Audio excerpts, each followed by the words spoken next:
Hi everybody and welcome to the Mental Toughness and Body Show. My name is Rob Evans and I'm your weight loss coach, health strategist and internationally published author, helping take your life, your business, your health, fitness, body and mindset from where you are right now to being absolutely unstoppable. And today I want to talk to you about when things get super tough for you, what are those things that you naturally just drop automatically? What are those things that you stop doing? Those things that you know are actually good for you and empower you, but you stop doing. So what I want you to do during this particular session is maybe you need to listen to it a couple of times. Maybe you need to put me on hold at different points so you can go and make some notes. But what I want you to do is bear with me on this session, because I really want you to dig into it and think about how you would respond to some of these situations, because there are some patterns here and we constantly live and relive patterns, and some of us live some really great empowering patterns, but a lot of us live disempowering patterns as well. And certainly when it comes to our food, when it comes to our exercise and those things that keep us healthy and strong and improve our health, sometimes we can have events that come to our life that mean that we don't implement them in a way that no matter what comes along, we still live that way.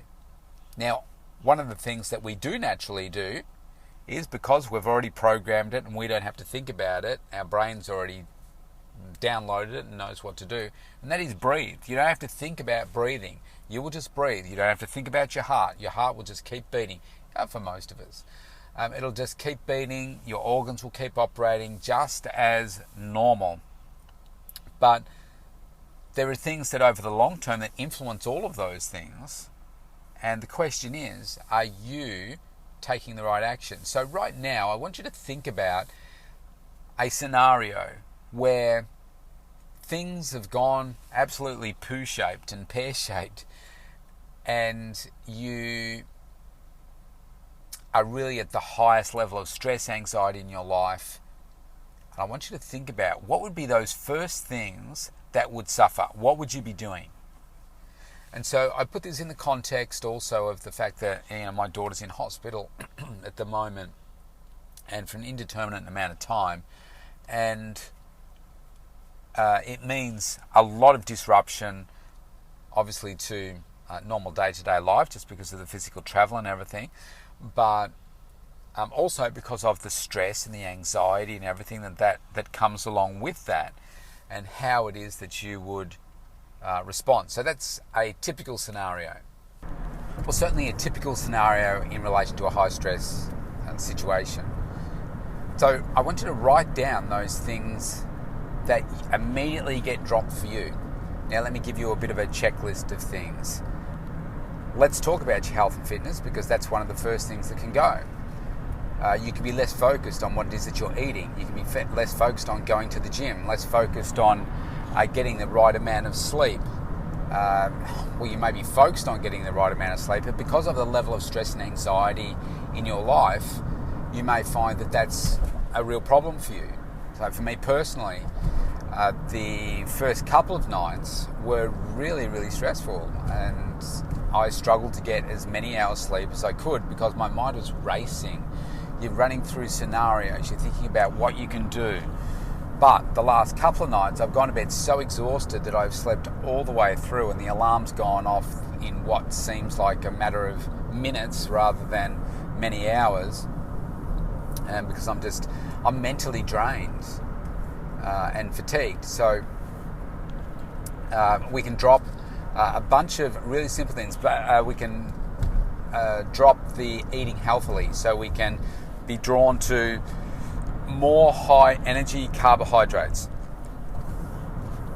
That might be bread, pasta, rice, those types of things, because we feel we're lacking in energy, so we need to eat that type of food.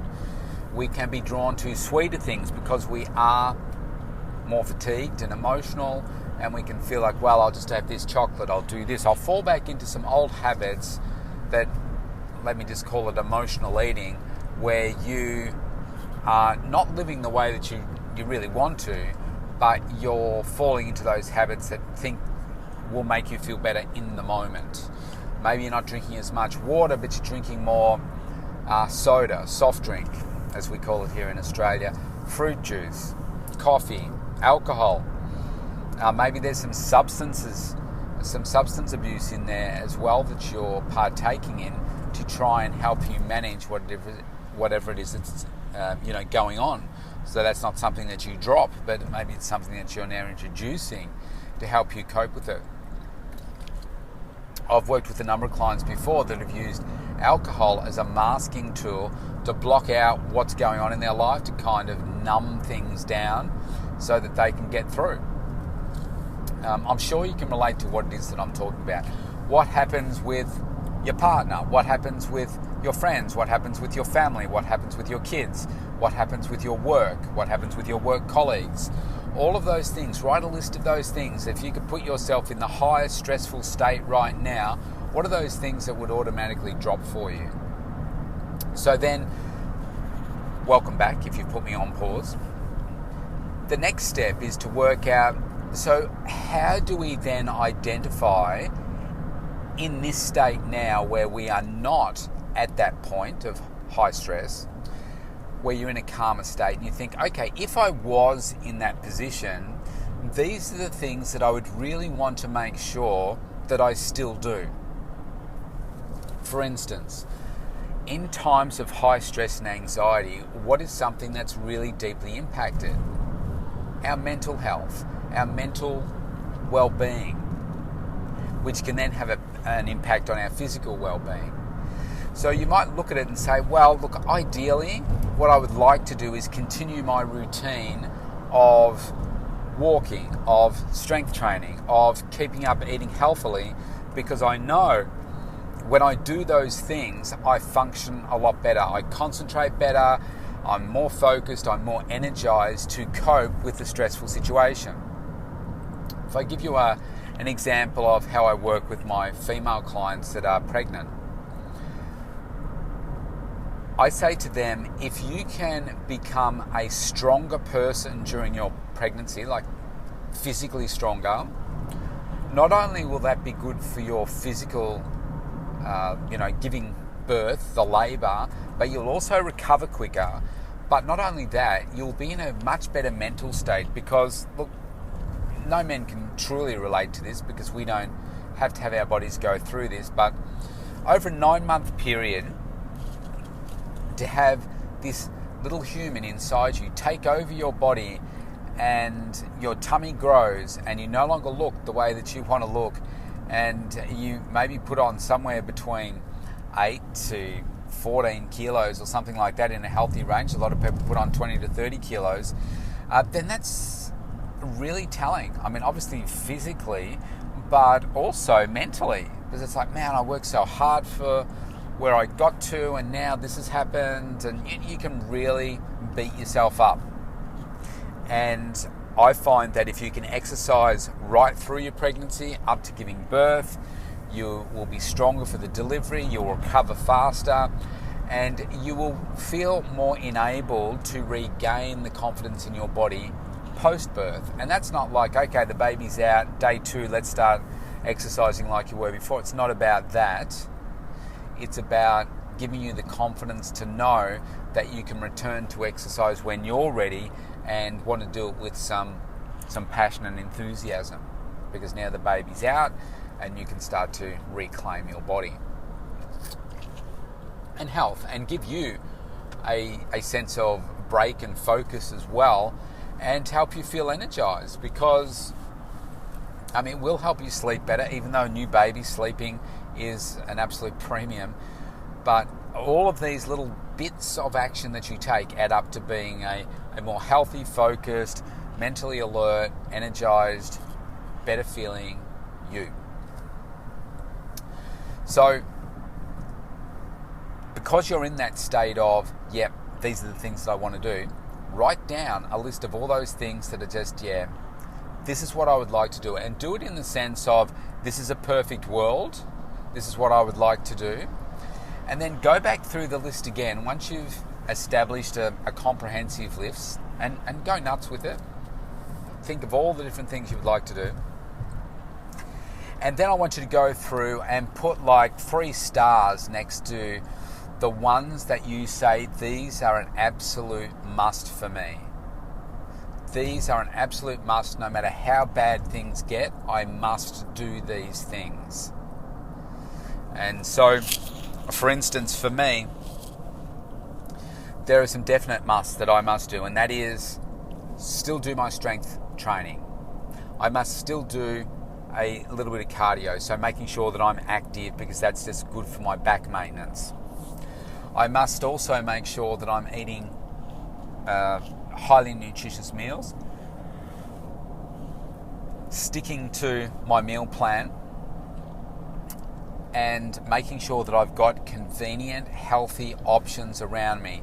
So what that means is not necessarily the snacks that I would normally have, but making sure that I've got access to plenty of healthy options, so that if I do have to rush off, like right now, I'm headed into the hospital to meet with the doctors for the weekly meeting, I'm making sure that I've got what I need. So what have I got?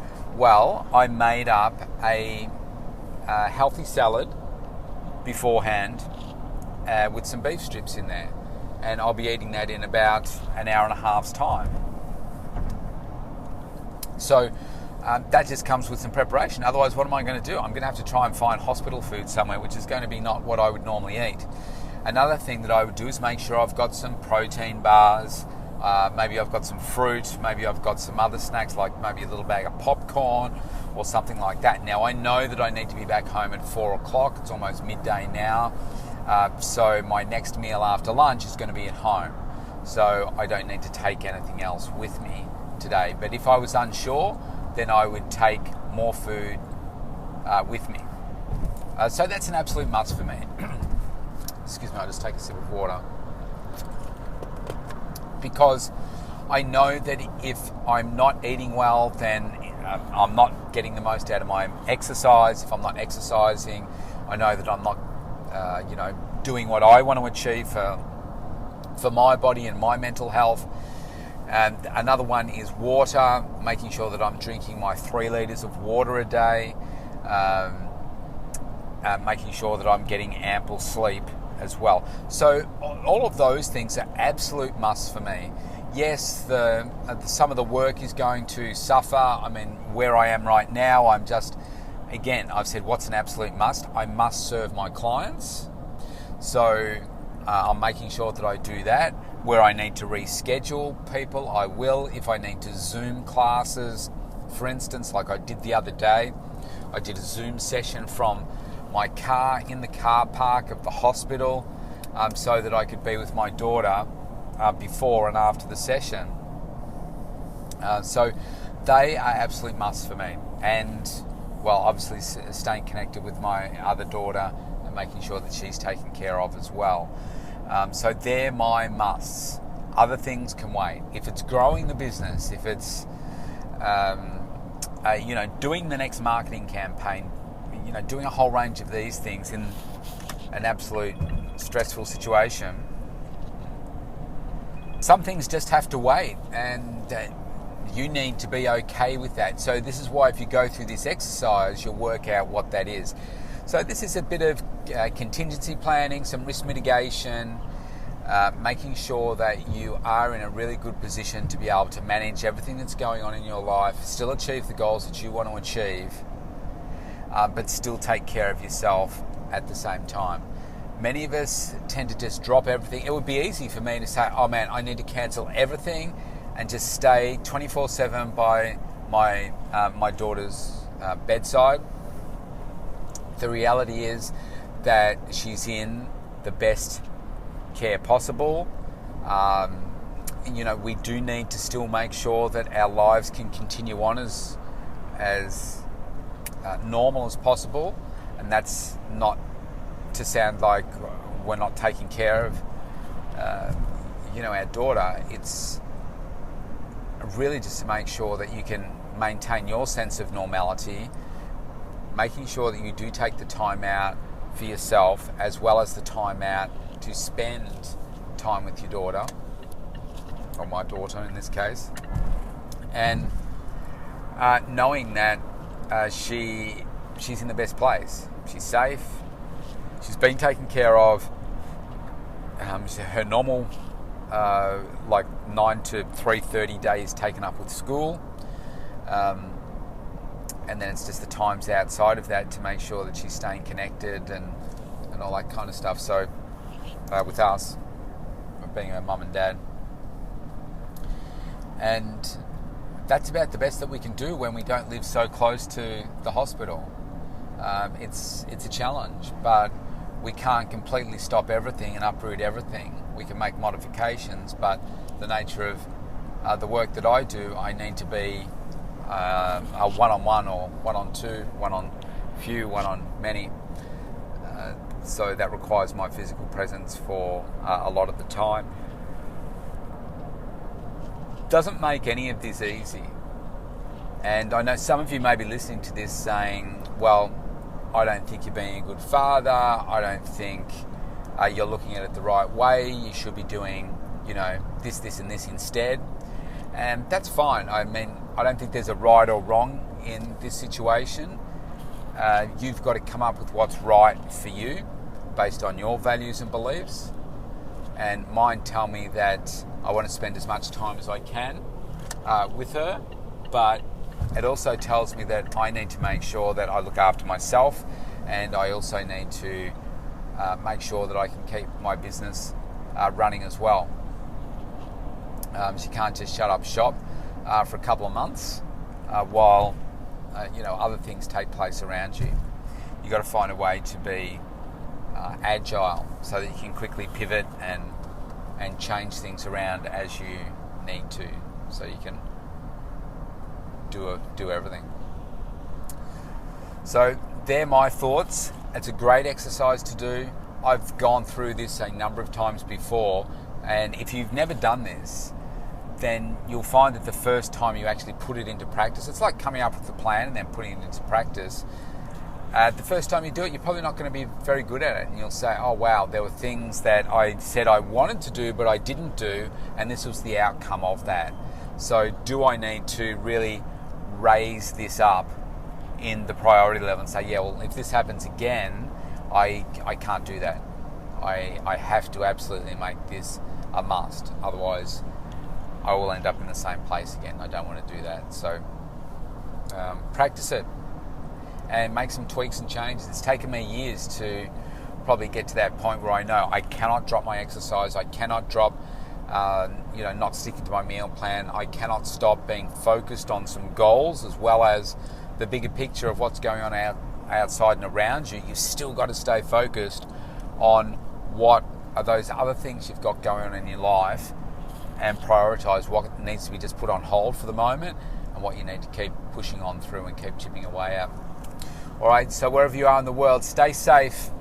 I'll see you tomorrow.